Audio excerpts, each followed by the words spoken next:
Okay, so we didn't have anything this week, and I thought there's no point making a weekly review, so I'd rather just talk about the future of Legends as a whole and then Daima team, the situation with that, and also since we got the newsletter, I never really made a video on it. I thought let's just combine all of that together and make a video this time. So first, I'm just gonna start with the Daima team, and then I'm gonna talk about the newsletter and what the future holds for this game. So for the Daima team, just a disclaimer, my experience with Daima is going to be based on the units I have and the stars I have them at. Like for example, I'm going to give you an example. I don't know if this case is true or not, but in my books, from what I notice, Cell is kind of cooked.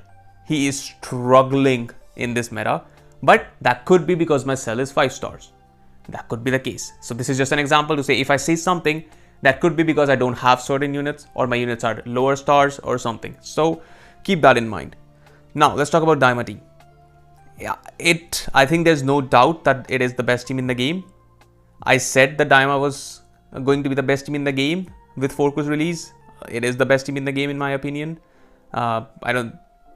If you are gonna argue about it, I mean argue against it, I don't know which team you're gonna say is better, but from my experience playing the game, using Daima team, facing Daima team, I don't even have the best Daima team. I don't even have Ku, I don't have Du. So I'm running 4Ku Vegeta Tamagami or 4Ku Daima Goku, the SJ one, and then Tamagami. You can also run technically free to play Mini Goku Zenkai, who's actually very annoying to deal with, to be honest. So you can also run him. But that's the Daima team. The main Daima team you're gonna face is gonna be Vegeta, Ku, and 4Ku or Du. You know, the combination of these four. Goku is a mainstay, and Ku is also for the most part every match if you're gonna face a proper Daima team. And then the other two just rotate for the most part between Du and SSJ4. So, sorry, not SSJ4, SSJ3. But the thing with this team is, from what I have seen, if you are a competent player, right, you don't even need to be the best player. As long as you're not shit, you're actually just a competent player and you're running the Daima team, regardless of what team you face, as long as it's not Daima, you know, any other team you face, you're not losing the match. And same goes the opposite way. If your opponent is a competent, like just a competent player running the Daima team, and you're not running the Daima team, you're probably gonna lose. Whether it be on timer or whether it be just straight up, because for the most part you cannot combo this Daima team. It is just so insanely impossible to combo this team because 4Ku will keep on cancelling your buff effects, which removes your cover null, which limits your ability to combo. And then what's his name, Ku will destroy your cards on entry and your hand is gone basically, with card draw speed down as well. So you can't combo there as well. Du will obscure your hand, so you can't really tell what card you have in case, you know, there will be situations where you can, you know, I have 2 blasts, so it doesn't really matter. But, you know, him also causing problems. 4Ku has a safety, so you can't rush him. Du has safety, you can't rush him. Red Daimaku has safety, you can't rush him. Tamagami seals your rush for the most part, and their subcon manipulation is just crazy. Like, you would use one card and the next character is just all of a sudden available to switch in. It's genuinely insane how good the Daima team is. But if you take these units separately, they're not the best of the best. But put them together, it's just like it is actually toxic. Let's be real. The Daima team is very toxic. The units themselves don't feel that strong, but when you put them together, they all become very toxic because their abilities just mesh together so well that you generally cannot do anything against the team. I have tried multiple teams, multiple units. Again, I'm missing some key units in the game. For example, I'm missing MV, I'm missing Turles, I'm missing Green Omega because he could be useful with the, you know, I don't know. From what I've heard, he isn't good right now. So, you know, I'm missing that. I'm missing Rose as well because he can give you cut draw speed and a lot of ults and everything. So I'm missing units basically. So I can't fully say, but it just feels like there's no other team competing with Daima. The only match where you do something is like when I run the Daima team, I have the world's most easiest time. If I run anything else, I am struggling. And as I said, for the example, the starting like Cell, I don't know what the situation is. I personally feel he is just fallen off a cliff because of the Daima team. His usage is like his actual use in the game. If you're not facing anybody else, like if you're facing anybody else, chill. You face Daima, which is almost all the matches. This brother does not do anything. He cannot tank. Again, that could be just because he's 5 stars. That could be the case. It could be the case if they at higher stars, Cell doesn't struggle. From my experience, Cell struggles, and what I can say for that is that this is not coming from a point of bias, or in the sense that because I like Cell, because I have Cell, I hate Cell's kit. I do not like that he has I am an Android's main, right? I do not like the fact that he has this. That he has endurance nullification permanently. I do not like that fact one bit. Okay? But the fact is, he's the latest Ultra, and within less than a month, he's gone. Basically gone. From my game, from my experience, he's basically gone. I am not worried when I face him when I'm using Daima team at all. When I use him, he really can't do anything. And it's just... That's not a good situation. Like if you think it, like the Ultra character, that's not even a month old, just cooked. That's just, I don't think that's how it should work, honestly. Not saying that he has to be the best character, but if it was like Cell was competing with Daima team, fairs. It doesn't feel like he's competing. It just feels like Daima team just completely shits on Cell. And I just don't know if that's a good thing for the game in general. But if you look at the game throughout the start of this year, the characters, their level of power has gone down, which is a good thing. Compared to the characters previous year, yeah, okay. These guys are very toxic. They are. But I'd rather still, the thing is, their toxicity is, okay. I think nowadays units themselves aren't that toxic on their own. Like this year, start of this year, on their own. It's that the teams together is what is toxic. Earlier units used to be toxic. Now the difference is, not every unit is not toxic on their own, but when you just combine them in a team, the team becomes toxic. Everything feels toxic. The units themselves aren't. Earlier, Beast Gohan toxic. This 3Ku toxic. VB toxic. Okay, Goku Black, we all know he was underpowered, so he was not toxic, but MV toxic. Turles toxic. Like all of these characters, G4 toxic. Like all of these characters that would just come out were just really, like this guy, SSJ2 Gohan, Ultra Frieza, all of these, bro, let's just not talk about them. But they were just really, really bad, unfun units to play with. But now, the teams are more so unfun together instead of the units. Now, I don't know if that's a good thing or a bad thing. Because at the end of the day, when there were toxic units, you were, struggling, not fun. Now there are toxic teams, struggling, not fun. So I would genuinely be in a very rough spot if I did not have this 4Ku. If I did not have the Daima team, I myself would be crying right now, because I don't think the game is fun to face Daima team at all. It is not fun at all. And I can say that from a perspective of the other players as well, because one of my friends, he is having the time of his life in this game currently. He generally does not even want to play the game, because that's just how bad the experience facing the Daima team is. It's just, you generally cannot combo them. And then they can. And they have so many things. that can just... Because see, Ku will keep on giving your vanish back. Right? Ku gets his vanish back a lot of times. Ku can faint on blue cards. 4 Ku keeps on getting his vanish back on blue cards when the gauge is full. 4 Ku will remove your cover nullification all the time. He has safety. You can't rush him. You can't rush the team. SSJ 3 just gives the whole team immunity to anything. So if you're trying to defend, you can't, because debuffs are just not gonna apply, because Vegeta just makes the team immune, and Vegeta himself can just do so much burst damage. And then healing as well on the team with Do cancelling buff effects, with Ku destroying your cards, Do and Ku paralyzing you. I am the biggest what do you say? What's the word for it?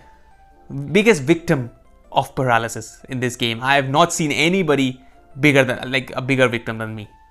Because as soon as I see the paralysis effect on my character, they are in a rave. They are shaking and dancing all the fucking time. And it is so annoying to deal with. Even if I'm running the Daima team, I am paralyzed instantly. And it's just like, they get free combos. There was one video where it happened 6 times in a row. Every time I tried to start a combo, I would get paralyzed. They would start a combo. I started a combo. I do one card. Next card, paralyzed. My combo drops. Like, that match was something. That match was genuinely something. But yeah, enough about Daima. Basically, Daima situation, it doesn't look good. The game doesn't feel fun for people that, again, for me, it's easy because I can run Daima team and just be okay. For anybody who does not have the Daima team, God, give your soul some peace or something. Because this is not it. And now let's talk about the future, which they said they were trying to now fix the game. Because that newsletter, if that came out on 1st of April, I would say that's the biggest April Fool's prank. But that came out one day before. Because, bro, the things they say, like, this is the exact same thing that I complain about day in, day out. So on paper, everything seems nice.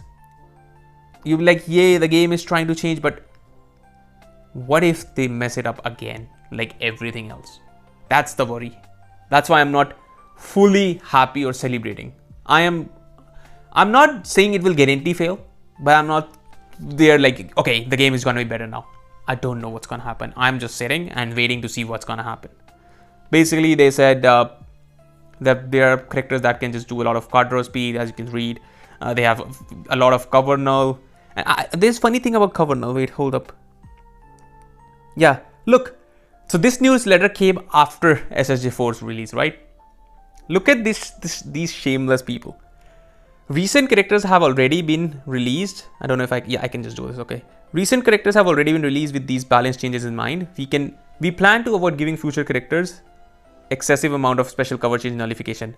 Specific example: Legends Limited Super Saiyan 3 Vegeta, who came before, who came before SSJ4, has 5 counts of cover nullification. Look, we're so nice, guys. We balanced the game. We gave him 5 counts of cover nullification. See, that's the example. That's how we are trying to change the game.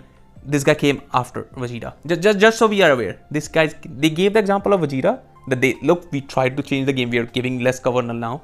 And this guy came after Vegeta, right? What does he have? Where is it? The following effects occur when this character enters the battlefield. No, I can't do this. Okay. Okay. Sure. Applies buff effect. If you can see this circle. Applies buff effect. Nullifies enemy special actions that activate when changing cover to self for 10 counts. These shameless people, man. They are like bringing up Vegeta. Oh, look, we did a nice thing. Bro, look. Another thing. Nullifies own unfavorable element factors for damage sustained for 90 timer counts. Okay, this circle here. All right. Let me go down. Where is it? The following effects occur on receiving. No, where is his last man standing stuff? Okay, I can't. Need to find it. Hold up, 1 second. I did not prepare for this video. I'm just going based on. I just started recording and I just said I'll just go with the flow. Where is it? Where are death buffs? Where is last man standing buffs? Why can't I find it? Jesus Christ. I can't read. Please. See, this is a problem with long kids. I really can't understand. Where is it? I'm wasting everybody's time. 1 second. I'll find it.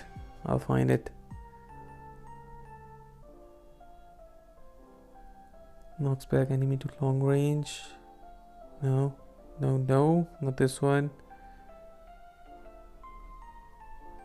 Why can't I find it?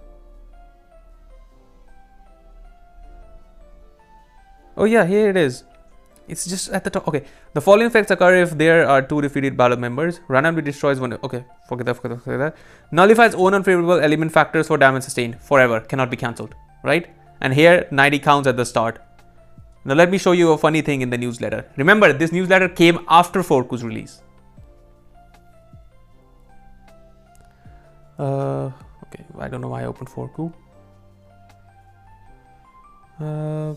There should be something. No, this is the ability text. Again, maybe I should have just prepared. I'll just go through everything. 1 second.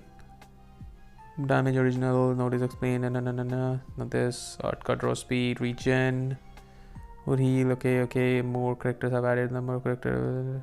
Another example of this is element disadvantage nullification for damage sustained effects, which were only given to select few units at first. Over time, many characters have started to getting these effects, making it harder to enjoy element-based strategies. Forku has 90 counts of defensive neutral at the start and then permanent defensive neutral when he's a last man standing unit. He's permanently type neutral, let alone okay, maybe he's defensive. I didn't really read. Maybe he's just only defensively. Regardless. Why? Look at this. Because this newsletter, yes, it was written after that. But they already knew about all of this. Yet they gave that Forku 90 counts. And then they're so shameless. That's why I'm saying I don't know. I can't. Do I really want to trust them on things? This one thing I appreciate that they said, or in the original series, other than tag regions, character would have abundant ways to restore health. In other words, each character had, the tags used to have different things. Only region characters used to heal a lot. Now everybody just heals. Why does SSJ3 Vegeta heal so much? Why? Who asked him to heal? Why does he heal? Literally no explanation. Why does he heal? Okay. There were again a lot of good things in this. I'm not gonna go one by one about everything because, as I said, I did not say anything, but it's 18 minutes already. They were talking about damage guard or thing. I don't fully understand it. They said it's not gonna make that much difference, so don't care. But they said that they are trying. I don't know if they said they were gonna reduce disrupts or something. Yeah, they said. Yeah, adjustment to length and activation of activities, which we have been saying, bro. The immunities and everything, the new nullifications, the neutrals, like they are way too long. They need to be shorter. And they did say that for characters, element disadvantage, it was for characters mainly like who are gonna release in metas that are like type disadvantage. And somebody, okay, so I'll read this, right? I'll read this. However, element disadvantage nullification, if I can mark this, has increasingly been used as a way to ensure characters have competitive abilities if the meta when they are released features character that they have an element disadvantage against. Example of character released into unfavorable metas would be LL Super Saiyan God Goku or LL Omega Shenron. So somebody took it after reading this, said, oh, they purposefully, they purposefully cooked Goku. No. This is not talking about the kid. This is talking about the color. So you can't blame the game for releasing a color because the color will go in the mud if you just stop releasing it. This doesn't talk about kid. Just because he was color wise in a disadvantaged meta, that doesn't mean that on purpose they made the kit bad. They failed at the kit. That's all. The kit and the color are separate issues. This does not talk about the kit. This is color. So they are saying, yes, for these characters, they would rather have the neutral. We need to reduce the length and opportunities to activate elemental disadvantage nullification. Thank you, because there was one character that was Super Vegito. I love that guy, because the thing was, you switch out against him, he goes neutral. Like, so I am a red character getting beaten up by a blue character, but I go to my green character to tank. Oh, fuck you! I'm gonna go neutral. Fuck you. What? What is that kid design? That needs to go away. You getting buffs for switching out, that's one of the biggest reasons that defense in this game has gone to shit. Because you try to switch out to defend, the other character just gets stronger. It's like, what's the point of me trying to switch to defend then? If I'm just gonna make the other character stronger, what is the point of me defending? Defense has been shit. I hope they make the defense better. There was a lot of good things. Well, again, I'm not gonna go to the whole thing, but what I would want is make defense a bit stronger. Not like the Daima team. That is just insanity. Stronger, just I don't even know, bro. They also said that they're gonna try to make abilities limited to certain teams, which is also a good thing. That's why I was celebrating when his indestructible is only on Daima team. Now that the problem that created was that because Forku's only like his indestructible in Daima team, and you cannot use Forku anywhere, so you're basically just seeing Daima. Because you can't use Forku anywhere, so everybody's just running Daima, because Daima is clearly the best team. Now that doesn't happen if there are other teams also competing, if there's not just a clear-cut best team. Now that's their fault. If Indestructible wasn't limited, then you can run him with other characters on Sun Family, so other teams are available. Yes, if you think that in short term, yes, that variety, other teams, but at the end of the day, you'll just see Forku every team. That's not variety then.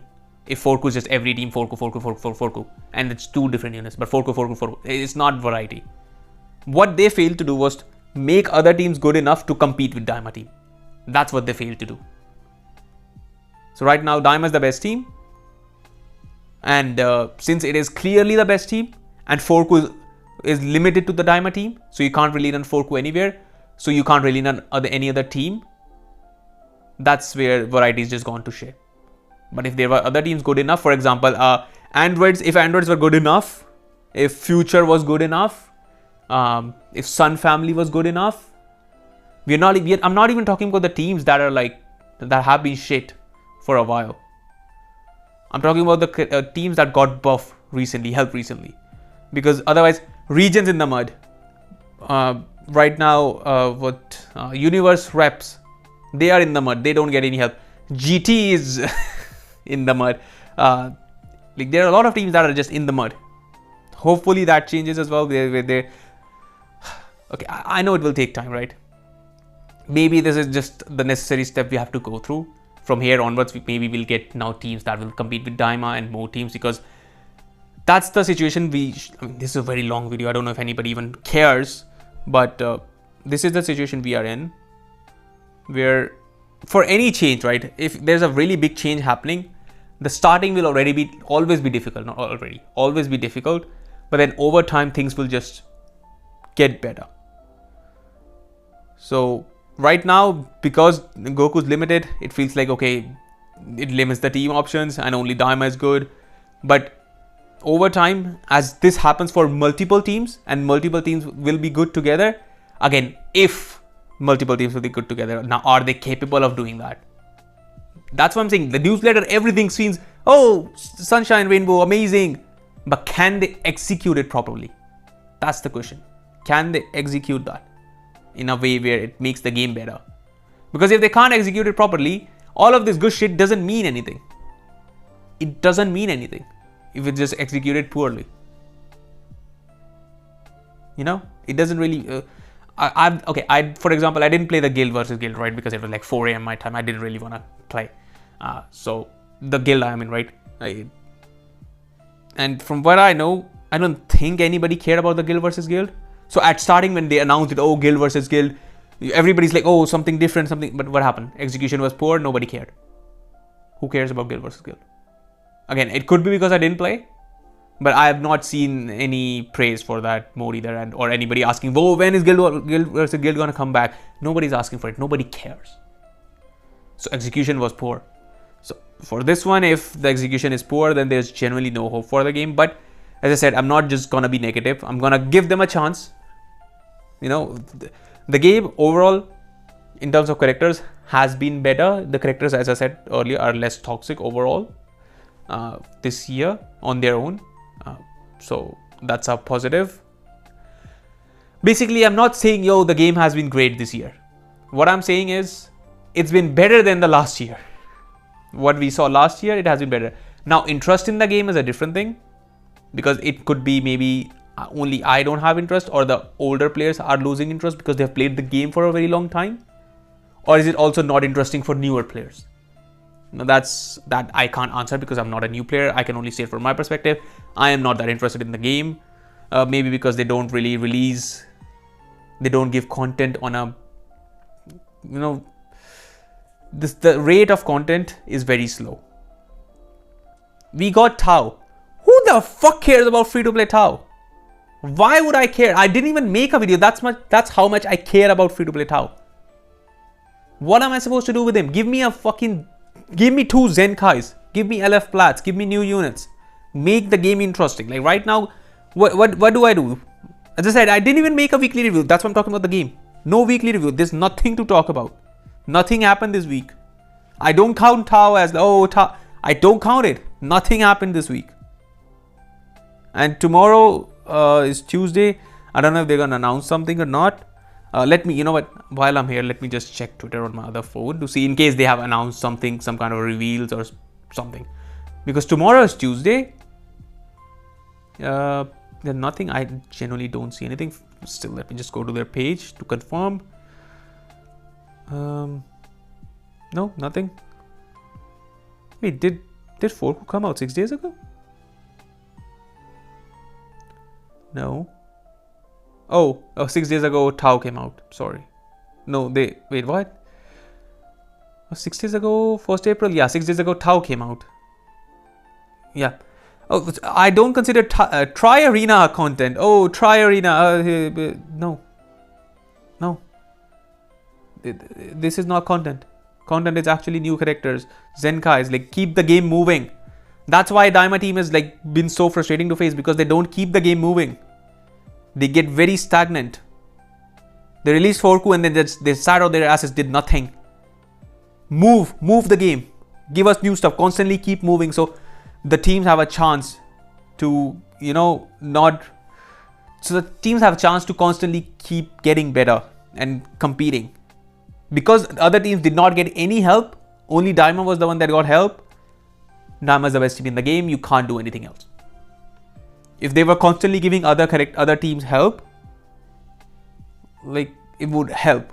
So again, I'm not the one managing the game. Their team is small. They're trying. I don't give a fuck. If the game is not enjoyable, I will tell you the game is not enjoyable, and it's on them to fix the game and make the game more enjoyable. And they're not doing their part. I don't care if the team is small. Get a bigger team. You make enough money.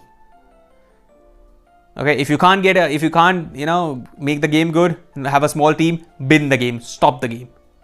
Genuinely. Because I will fucking say the game is shit if the game is shit. It is boring right now. And I know if I didn't have Daima, I would be crying right now. But because I have Daima, I can just do my dailies and move on. Do my dailies and move on. So I don't know what, it's a 30-minute video. I don't even know if the one guy that watches me all the time would watch it till the end. That's how long the video is for no reason. I mean, I have long videos, but this is just me talking, not even PvP. So I don't know if anybody even cares. But it has been a long time since I've actually talked about Legends, so that's why I went on for way too long. But let me know your thoughts, your opinions about the game right now. If you're enjoying or not enjoying, maybe my perspective is different because I've been playing the game for too long and I've been kind of bored of it. Or is the game actually just boring right now? Let me know all of that, and leave a like and subscribe. Forgot to ask at the start again, so probably it doesn't really help asking here, but I hope you enjoyed it. I'll see you in the next one.